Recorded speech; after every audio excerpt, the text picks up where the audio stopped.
Well, your biggest song, Yeah. In My Bed, Yes, sir. used the same sample that the Fugees used for Ready or Not, which is an Enya sample. Yes, sir.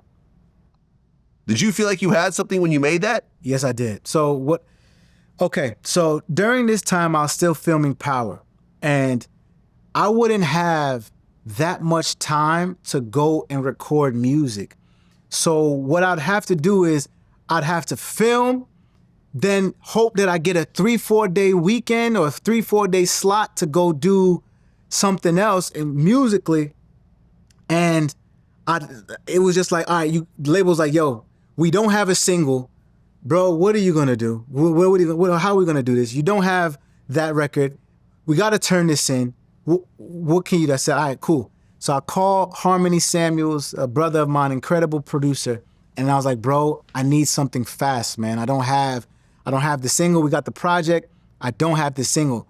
He then says, yo, I've been hearing this sample in my head. I've been hearing this hook in my head. And it goes like, there's a meeting in my bed, oh, in my bed. Oh. So he started doing that. And I'm like, okay, is that it? He's like, yeah, that's all I got. I'm like, oh, what the? He's like, yo, just fly out to LA tomorrow if you can, and let's just cook it up. So at this point, we had Love Rhythm that did well globally and did well. So we did that together. But this one,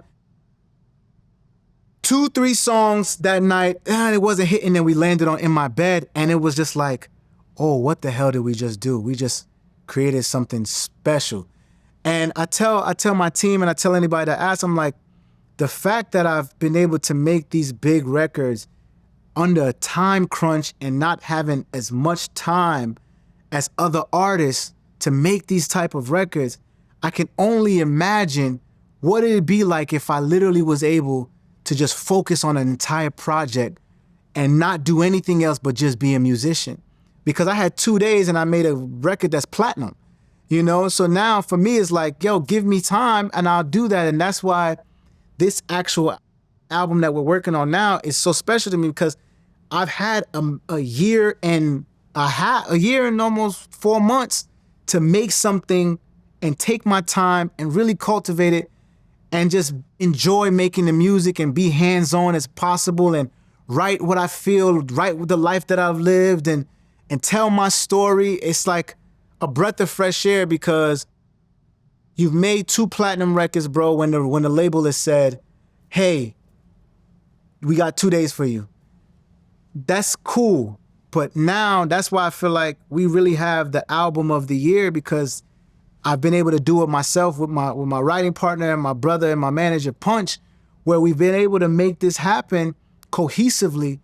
And it's basically about bringing the quality of music back rather than the quantity, you know? And yeah, so that's what it was for In My Bed. It was just like, nah, man, like it really needs to be focused. Like, for example, with this project, we wanted to do something so different where it's a double album, right? I'm an African-American, Nigerian-American man. My fan base has been underserved because I'll focus 2 songs on an Afrobeat record and then the R&B side will suffer. I'll do 2 songs on the R&B side, then the Afrobeat side will suffer. And so me and Punch, we sat down and had the idea that let's make a double album. Let's make it where R&B fans will get a whole body of work called In My Heart, where it's the love of my life, the R&B vibes, everything. And then on the other side, In My Veins, is the Afrobeat, the Nigerian in me, the who I am. So it's 909. So it's like everybody gets a version of me, and it's never been done before. So if people are this format, if this wins, and when it will win, which we know it will, this has never been done. So able to touch on pop R&B, Afro R&B, elevated Afro beats. Like, I've been able to do everything and also tell my story too. So I'm super excited about it, man, because I know that this is going to touch so many different people and it's never been done before. So if any of you artists, man, try to steal this idea, I said it's been done here first. double album, R&B, half Afro. You never seen it before. And what we also did, we wanted to focus on the fans that love me for acting as well, you know? So we bet on ourselves. I bet on myself. You know, sometimes the label might not have your vision, you know, and they love you, but sometimes, you know, there's not enough money to go around. So it's like, listen, I'm going to invest in myself, you know? So we bought and paid for every single video. So every song on my project has a music video that we funded, I funded, I paid for producers, I paid for the cameras, I paid for the photo shoots, I paid for everything. So again, artists, stop waiting. Stop.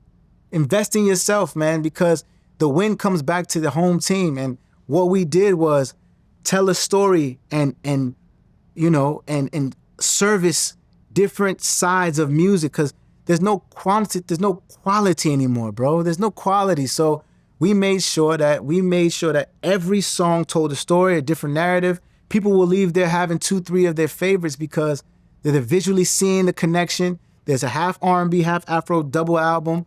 And I feel like because it's the first of its kind, I don't think anyone else, you know, has the capacity to do it. Honestly, I mean, Chris Brown, probably the only one that I think can do it because he's immensely gifted. But to be a full-blown Nigerian man and say, yo, I was influenced by American culture, like to have that double album, you know, it's gonna be the middle of it. The picture is gonna be me in African garb on one side and tattoo and chains on the other, split down the middle, you know? So that's really the duality of who I am. So, you know, it was a well thought out process because we finally had the time to sit down and create something rather than rushing into making it. So now that I've had that time, oh, it's over. It's about to be crazy. So we have the album of the year, for sure. I just want to touch on this before we go on. Yeah. When you finished In My Bed, yeah, and it was time for you to clear the Enya sample. Yeah. Now, keep in mind, this sample was already used on one of the big Fugees songs on their Diamond album, so she already knows the hit potential of this. Yes. Did Enya hit you in the head to clear this sample, or was she fairly cool about it? Yes. We were rocked. We were rocked. My checks would have looked a lot different if we wasn't rocked. But again, you know, sometimes you got to sacrifice a little of the bread for the bigger outcome. But damn, man, I can only imagine, bro, how much I would have been making if there was no sample, you know, still. Because they rocked us. They rocked us. But of course, you know, they earned the right to do that. Okay, what percentage of the song did she take? Ooh, shoot, maybe. Ooh. I'll say this, I was left with about 10 to 12. 10 to 12%? Yeah, I was left with 10 So she took like 90%? She took, Harmony, the producer, took his, and whatever was left, I would have made about 35. I was left with about 12. Yeah. Well, it could be worse. It could be. I remember I interviewed Peter Guns, right? Because remember, like that song Uptown, you know, Uptown Anthem? Yeah. They never cleared that sample, you know, which was a Steely Dan sample. Yeah. And, you know, they just wanted to rush to get it to radio, and then next thing you know, it became a hit. Yeah. And Steely Dan came in and took 100% of the song. Yeah. Including their lyrics, That's crazy. their verses. They literally got 0% of the song. That's crazy. All the raps that they did on that song, he took 100% of. So this is what happens when you try to go the other way. Yeah, you know what I'm saying? I mean, same thing. I think Sting took Juice WRLD's entire song because he sampled, you know, one of the Sting, you know, one of the big Sting songs. So yeah, I mean, it hurts to give up, you know, a piece of a song, but when you don't, they'll take the entire thing and they'll probably sue you on top of it. Absolutely. So you left with nothing. That's why even for this project, you know, in my heart, in my veins, like there's no samples, there's no nothing we got to worry about, because I felt what it feels like to have a smash record and get a small percentage, and I don't ever want to feel that again. So yeah. And here's the other side of this game. I remember when I interviewed Vanilla Ice. Yeah. And, you know, his biggest song, Ice Ice Baby, sampled Under Pressure by David Bowie and Queen. Yeah. So he got sued for that song. But by that time, he had a bunch of money. He realized, hey, instead of settling this lawsuit, why don't I just buy the original song? Right. So he just bought the Queen song, That's crazy. which, later on they did Queen movies and everything else like that. Or for example, Nothing But a G Thing, Dr. Dre realized, hey, I'll just go buy the original record. Yeah, smart. I know this is going to be a hit. Smart. I'll just go buy the original record outright, so I don't got to pay anything. Yeah, smart. And this is how it's done on a high level. You and I are not there yet, but I'm saying like the big dogs. This is what they do. They'll just buy out whoever they sampled from. That's crazy, bro. That's crazy. That's crazy. Yeah. No. Very soon though. Very soon. Very soon. Very soon.